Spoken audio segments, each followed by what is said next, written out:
OK, so our third module today, excess risk decomposition. It's a little abstract, but I think it's good abstract. I think it's fun abstract. So let's try to do this all on the whiteboard for a while. It'll help us give us an opportunity to rehearse and review the definitions from earlier today. And OK, so first we had the risk, and we had the Bayes decision function, right? So let's write that. So R of f was the risk. Oh, let's write the Bayes decision function out. F star is equal to, it's an argmin, right? All right, argmin over f. What are we minimizing f over? What set of functions? For the Bayes, let me write Bayes decision function.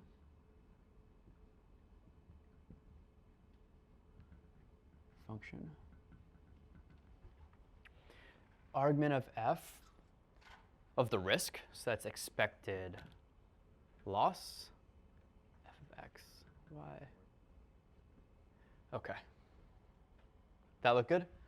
And I was asking, what is this minimum over? What functions are we considering? All functions, exactly, or all measurable functions, whatever. All functions, essentially. That's the Bayes decision function. Great. And then we said it's crazy to consider all functions. We get overfitting, at least with finite data. So what do we do next? We introduced a hypothesis space. And we said f, let's say, best in the hypothesis space.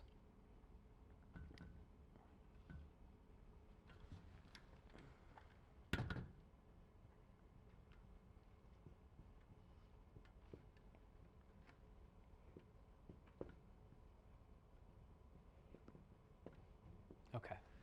So this piece is the same in both cases. It's the expected loss. It's the risk of the prediction function f. And here we're finding the minimum over all functions. And here we're finding the minimum over this restricted set of functions, the hypothesis space, right? And the evaluation is always the gold standard, which is the expected performance on new data. Of course, we can never exactly compute that, but that's the gold standard. Clear? So now there's this diagram we can draw. Let's kind of lay this out pictorially. So let's let this rectangle represent all possible functions, right? All functions.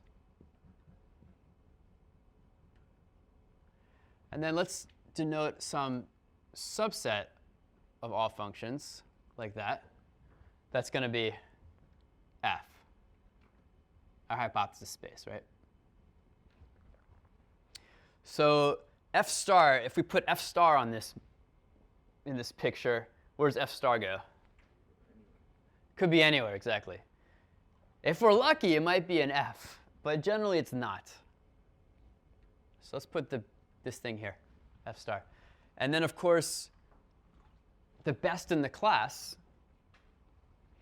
I want to put it here on the boundary, suggestive of the fact that it's as close as you can get to the Bayes and still be in f, right? I'm not claiming there's some kind of metric or something on this space of all functions. I'm just suggestive that it's in some sense close to f star. So I'll write that as f sub f here. All right. Great. All right. So there's a gap, right? And in terms of performance, we can write that gap as the difference in performance, the difference of the risk of these two functions. We could write the risk of the best in the class, the risk of this, minus the risk of the best of all functions, f star. That difference. So that difference, how much worse is the performance of this than the performance over all functions? This has a name. It's called approximation error.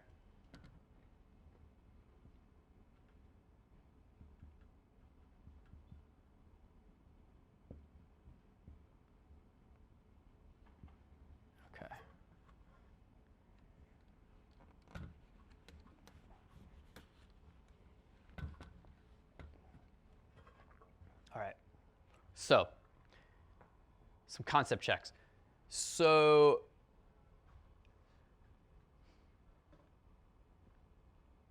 simple stuff first. So if we make this function, this hypothesis space larger, strictly larger, like here, approximation error gets larger or smaller? Smaller. Can you prove that? It will at least be equal to this because this function still exists in there. Trivially true. Right. Trivially true. Because if we make the function space larger, this one that was the best in the smaller space will still be in the larger space. So you're never going to do worse. Yes. So piece of cake.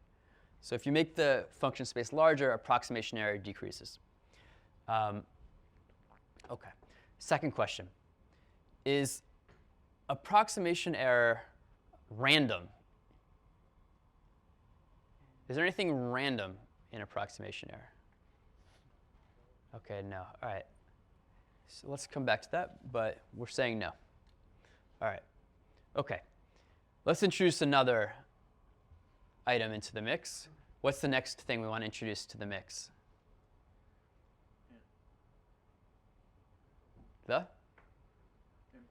empirical risk minimizer. That's right. So this is, neither of these things are things we can actually find. OK? But what we can find is the empirical risk minimizer.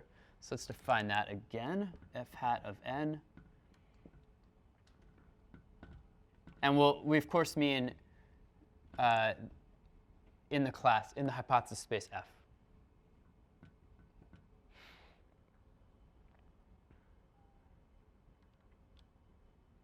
OK.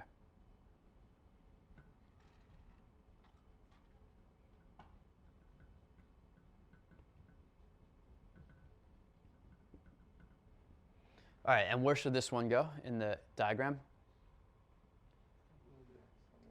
Somewhere in F, not maybe moving towards here, but not actually there. So like here.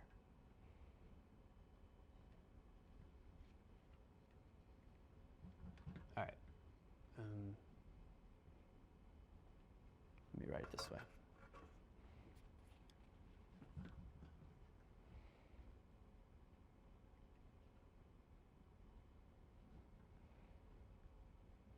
OK? All right. All right. So this has an error also, of course. And the natural point of comparison for the empirical risk minimizer in the class F, what's its gold standard in some sense? If we had infinite data, what would you expect f hat n to approach? F sub f, the best in class. And the gap there also has a name called estimation error.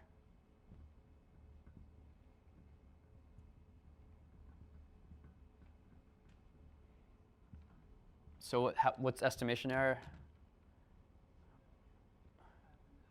Yeah, the risk of f hat n, the risk of the empirical risk minimizer minus r of ff, the best in class. All right. OK.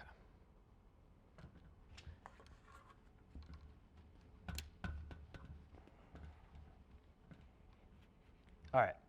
Now, suppose that we started with some space f. If we made f larger, do you think that this estimation error would increase or decrease? It's not clear.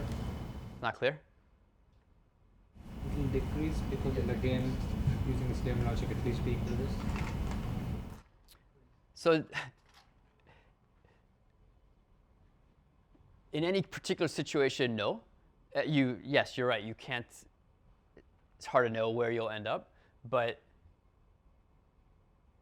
directionally, for a larger hypothesis space F, you're expecting to be more at risk for things like overfitting, right? So with a fixed amount of data, with a larger hypothesis space, you're at larger risk for kind of finding an empirical risk minimizer that doesn't actually generalize very well. And so we'd expect that as f grows, the performance gap between f hat n and the best in the class also grows. So one thing that we know is true is that the best in the class will get better as the class gets better. OK, so but generally speaking, if the function space is smaller, you expect that for the same amount of data, the empirical risk minimizer to have a smaller gap in performance from the best in the class. All right.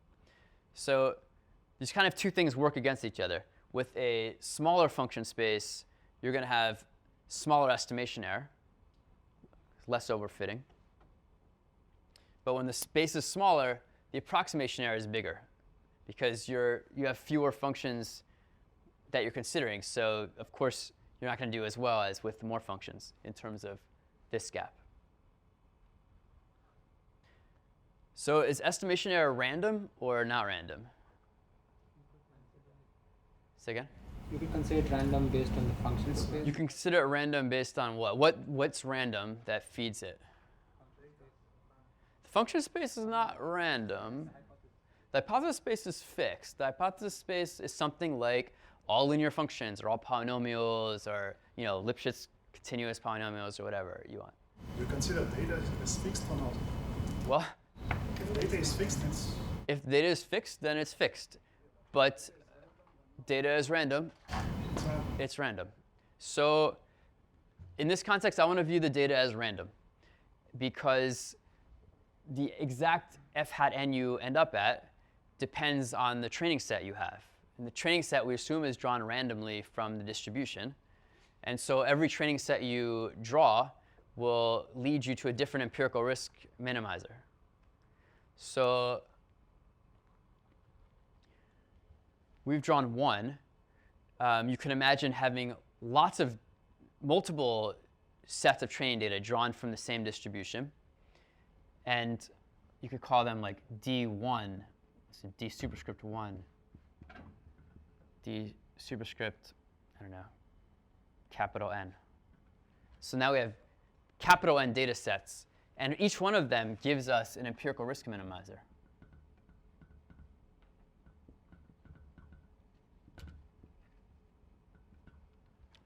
Right? So where would you expect these guys to show up in this space?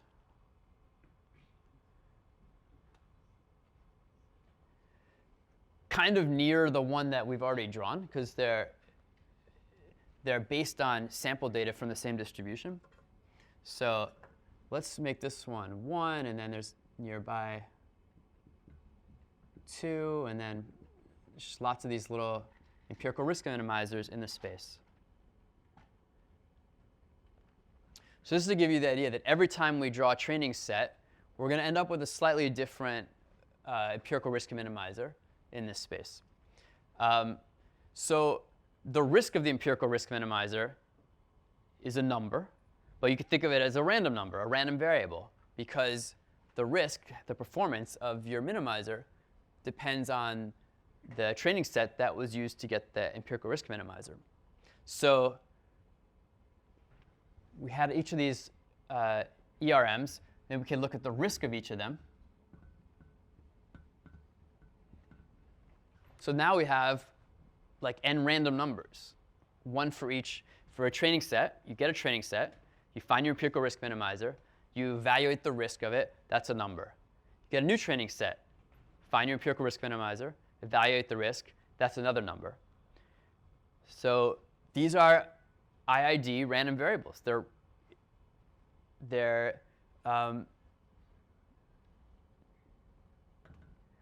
numbers. They're random numbers that have a distribution.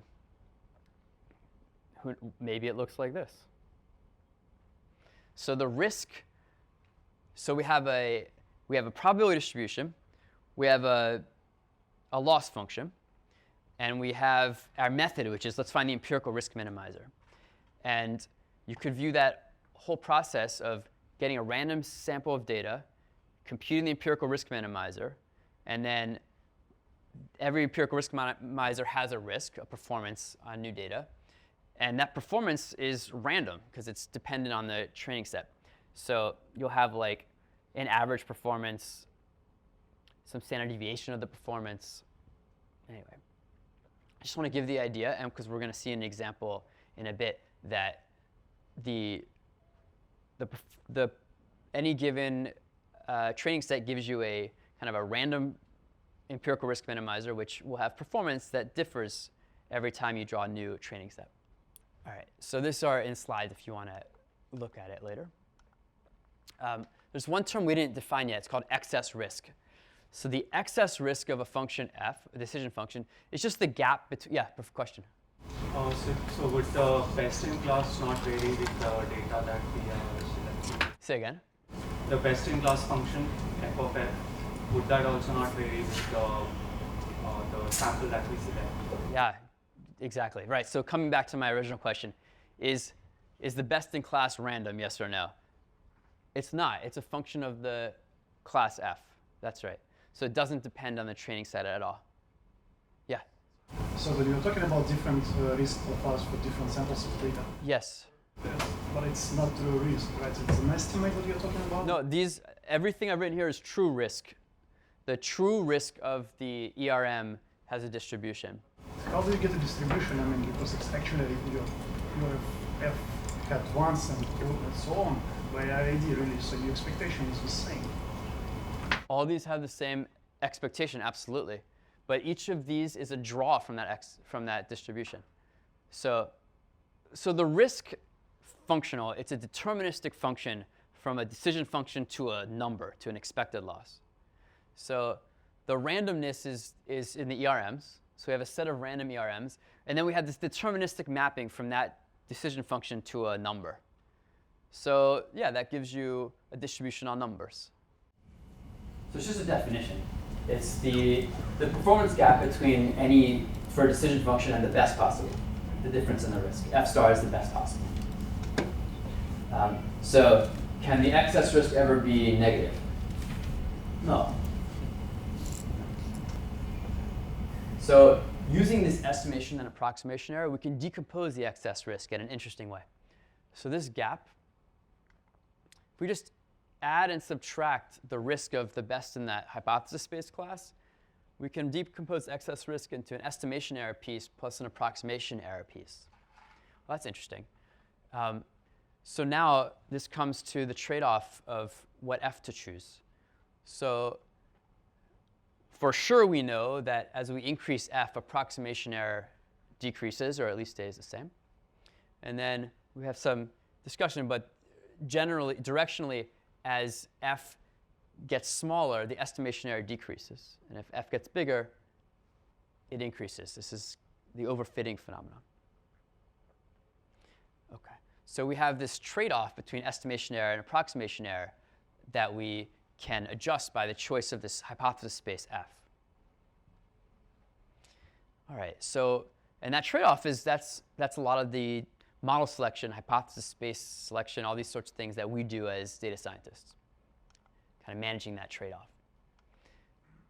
Yeah, OK. So we talked about these. OK. So one thing is, so in a more theoretical class, a class that's like primarily on statistical learning theory, a lot of the study, a lot of the theorems have to do with estimation error. And the flavor of the theorems are, how can you control the estimation error, bound the estimation error? When can you say estimation error is small? And the types of results you get are, you have some characterization of how big f is in some sense. Maybe you've heard of VC dimension or Rademacher complexity or covering numbers. There's different ways to characterize the size of the space of functions f, the hypothesis space. And you can use the size of the space of functions to bound, to control the estimation error. So when I argue that bigger function spaces have worse estimation error and smaller functions have better estimation error, this is coming from theorems that give bounds on the estimation error. So a bound doesn't imply that it will definitely get bigger, definitely get smaller, but it's at least directionally suggestive. So one last concept, which I think is quite interesting. So we've been writing down argmins a lot, right? And in particular, here, for the empirical risk minimizer, we're searching for the argmin over this space of functions of this average. And when it comes right down to it, we have to minimize that function. So we have to use some algorithm, some technique to do it. So the previous module, we talked about gradient descent, stochastic gradient descent. And we can use those methods to minimize this, presuming like L is differentiable with respect to W and these sorts of things. So what you'll remember about gradient descent and SGD is that they proceed in rounds, in iterations, in multiple steps. And the longer you're willing to wait, presumably, the better the minimizer, something closer to the minimizer you can find. And you may never get exactly there, but under certain conditions, you can get guarantees of how close you can get and these sorts of things. So rather than f hat of n, which is the actual minimizer, what we're using, let's give it a different name. Let's call it f tilde of n. F tilde of n is what we actually get back from our optimization algorithm. All right? So let's actually write this in our same diagram. So let's go back to just one training set, so one empirical risk minimizer. And now we run our optimization algorithm on our objective function, and we come up with some other function, hopefully close, but may not be exactly at f hat. Let's write that f tilde of n. All right. And a few questions. One is,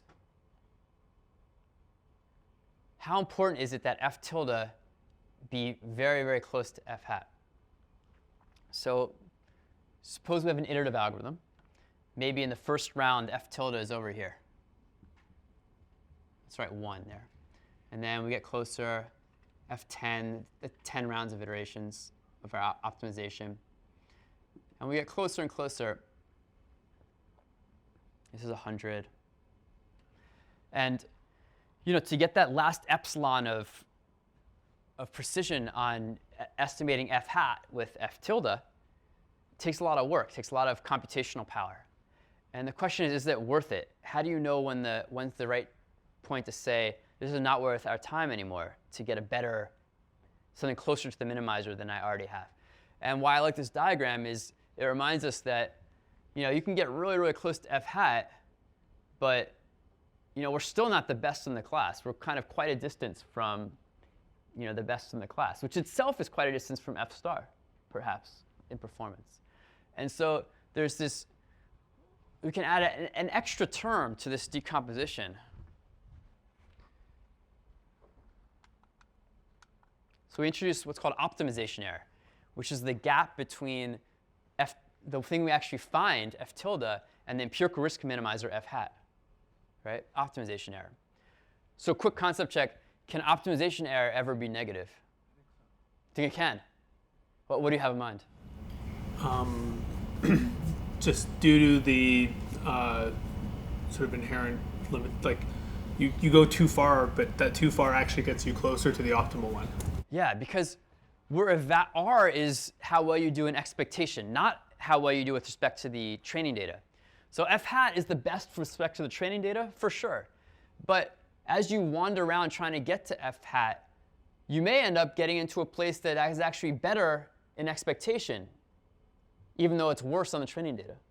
So it's possible that in your optimization path, you end up someplace that's better than the empirical risk minimizer in terms of risk, which is what you're actually really after. So optimization error can absolutely be negative. Any more questions? All right, so optimization error can be negative, for sure. OK, but this we have.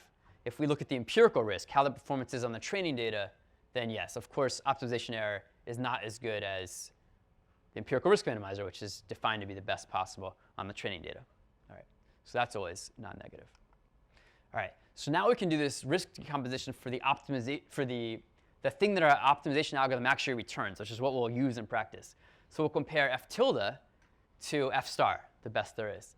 And now we add and subtract the risk of the empirical risk minimizer, and we now get the the excess rich, the total gap between what we come up with and the Bayes optimal is this optimization error plus the estimation error plus the approximation error. And the reason I like to think about this is because it keeps us rational on how hard we try to get the minimum possible optimization error. So if you're trying to eke out the last, like, the 5th decimal point in the gap between the actual function empirical risk minimizer and where you're currently looking, if this is strictly completely dominated by the estimation error, which would be if you don't have a very large data set, or by the approximation error, then there may be no point at all. So this is just kind of a sanity check that I don't know if you've done more general optimization class, you'll learn about like Newton methods, second order methods, which are much faster than gradient methods in terms of convergence. But really, all that speed comes when you're already very close to the minimizer. It's those last decimal points, the 3rd, the 4th, the 5th decimal points that you can get much faster with Newton-type methods, second-order methods. But what we find in practice is that those extra decimal points probably are dominated by estimation error and approximation error, which I think is why in machine learning, everyone's finding that basic gradient methods work best. We don't often see that much benefit from the second-order methods. And I think that's because all that extra speed is coming in a regime where you don't quite need it. It's coming when you're already very close to a minimizer. All right. I want to end now-ish. But so the last concept check is, it'd be nice if we could have an example to like look at this decomposition for a specific problem, right? So what makes this hard or impossible? Just as a quick concept check. I mean, we don't have the distributions, and we don't know what the distribution is, and so we can't compute anything here, because every R has to depend on the distribution. It's an expectation with respect to the distribution. So what can we do, though? We can fake it. We can make an artificial example where we know the distribution, and we try to compute all these things. So next week, we'll start with an example. And then we'll move on to our next major topic, which is regularization, which is how, in practice, it's a convenient way to control the size of the hypothesis space. The week after that, we'll hit up loss functions. And then that'll get us into classification and regression and the various pros and cons of different loss functions. And then the next several weeks after that is hypothesis spaces. How to do like more, so nonlinear hypothesis spaces, different types of hypothesis spaces beyond linear. We're going to do linear for the next couple weeks. And then after that, get into some probabilistic modeling and then clustering. All right, that's it. Have a good weekend.